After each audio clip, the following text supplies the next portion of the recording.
오늘은 최적의 알고리즘을 선택하는 법에 대해서 이야기를 나누려고 합니다.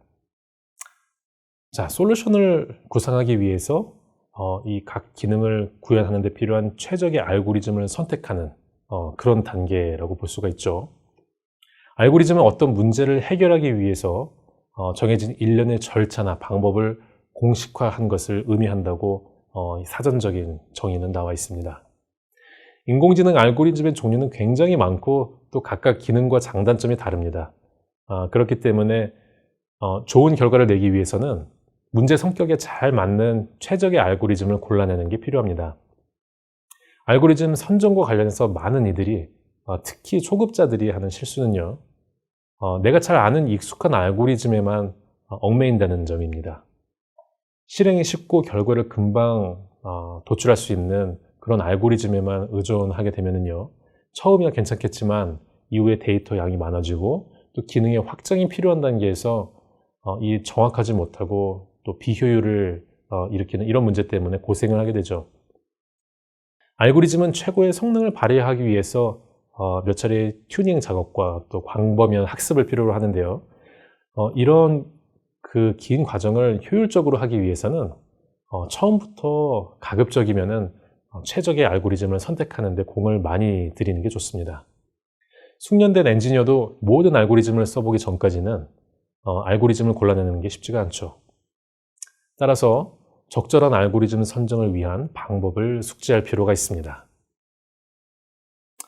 자, 해결을 해야 될 문제가 무엇인지 살펴봤고, 또 이걸 해결하기 위해서 활용할 수 있는 AI 기능을 검토를 했고, 이걸 어떻게 제품과 서비스로 반영할지에 대한 고민을 한 다음에는 이 AI 기능을 구체적으로 구현하기 위한 알고리즘을 선정을 해야 됩니다.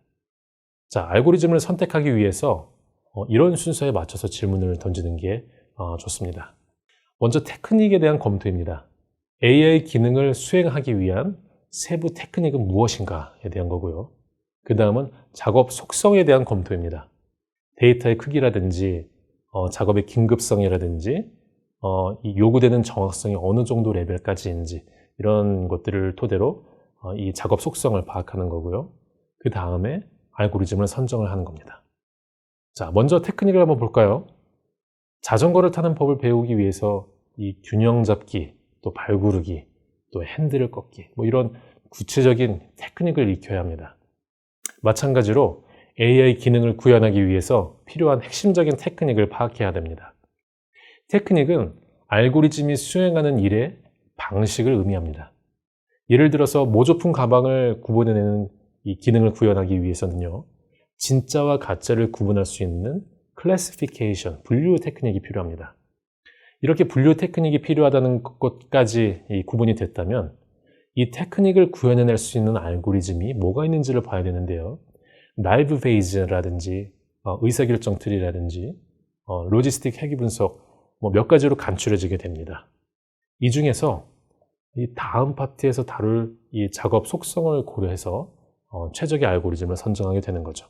금융거래에서 비정상적인 카드 지출 패턴이 있을 경우에 이걸 식별할 수 있는 이 특이사항 감지 테크닉이 필요할 수도 있고요. 가상비서의 소통 기능을 구현하기 위해서는 이 사람의 언어, 자연어를 이해하고 또 자연어를 생성해내는 이런 종류의 테크닉이 필요합니다. 이렇게 핵심 테크닉에 대한 구분이 되면 AI 기능을 구현할 알고리즘을 선택하는 게 좀 더 쉬워질 수가 있습니다. 인공지능 이 기술적 체계도를 알고 있다면 각 영역에서 어떤 테크닉이 사용되는지를 찾는 게 좀 더 쉬워질 것입니다. 자, 이제 테크닉을 구현해낼 수 있는 알고리즘 후보 중에서 작업 속성에 가장 잘 맞는 것을 골라내는 단계입니다. 작업 속성은 이런 질문을 통해서 파악할 수 있죠. 데이터의 크기가 어느 정도인가? 변수가 어떤 종류인가? 어떠한 학습 방식이 적절한가? 얼마나 빨리 결과를 얻어야 하는가? 어느 정도의 컴퓨팅 성능이 요구되는가? 정확성이 얼마나 요구되는가? 결과의 품질을 어느 정도 수준까지 높일 것인가?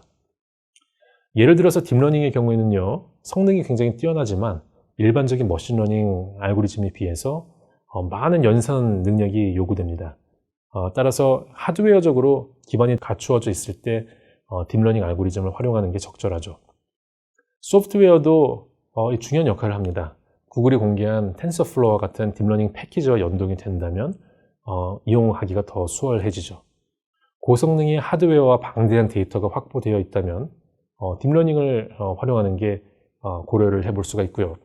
학습 과정에서 수많은 등급 분류를 사용을 해야 하거나 최적의 답을 빠르게 도출을 해야 되는 그런 목적이라면 다른 머신러닝 알고리즘을 선택하는 게 적절합니다. 알고리즘마다 특성과 장단점이 다르기 때문에 좋은 성능을 구현하기 위해서는 작업 속성에 잘 맞는 알고리즘을 선택하는 게 필요하다고 볼 수 있습니다. 자, 현실에서는 알고리즘을 어떻게 활용할까요? 알고리즘마다 장단점이 다 있기 때문에 하나의 알고리즘의 문제를 완전히 해결하는 것은 어렵습니다. 따라서 여러 알고리즘을 결합해서 문제를 푸는 게 선진적인 이 혁신 모델의 사례에서 많이 나타납니다. 예를 들어서 이세돌과 대결한 알파고에 어떤 알고리즘이 활용이 됐는지를 볼까요? 알파고는 몬테카를로 트리 탐색이라는 이 알고리즘과 딥러닝 신경망을 결합해서 개발됐습니다. 지도학습과 강화학습이 결합이 됐고요. 인간의 프로 바둑 기사들의 기보 16만 건을 보고 흉내내는 방식으로 사전 학습을 합니다. 바둑을 배우는 사람이 기보를 보고 어떻게 두는지 익히는 것과 같죠. 그 다음에 강화학습과 결합을 했는데요. 강화학습을 결합한 이유는 지도학습의 한계로 자주 언급되는 이 과적화 문제 때문입니다. 인공지능이 사람이 준 데이터 학습에만 의존하다 보니까 새로운 상황이 주어지면 결정을 제대로 못하는 문제가 발생하게 됩니다. 이 때문에 강화학습을 통해서 새로운 사례들을 스스로 만들어서 수많은 상황에 대응할 수 있도록 하는 게 이 강화학습을 도입하는 목적이고요. 몬테카를로 트리 탐색은 의사결정을 위한 체험적인 탐색 알고리즘인데요. 특히 게임을 할 때 많이 활용이 됩니다. 바둑처럼 경우의 수가 너무 많아서 모든 경로를 탐색하기가 불가능한 상황에서 탐색 트리 기법으로 효율적으로 일을 수행하는 방식입니다. 기보를 보고 익히는 데에는 이미지 처리에 강한 딥러닝 기법 중에서 컨볼루셔널 신경망이 활용이 됐습니다. 바둑의 패턴을 인식하는 이 알고리즘이죠. 이렇게 패턴을 이해한 다음에는 자체 대결을 통해 강화학습을 지속을 해서 성능을 고도화하는 방식을 이 알파고가 채택을 했습니다. 자, 오늘은 알고리즘을 채택하는 방법에 대해서 함께 이야기를 나눴습니다.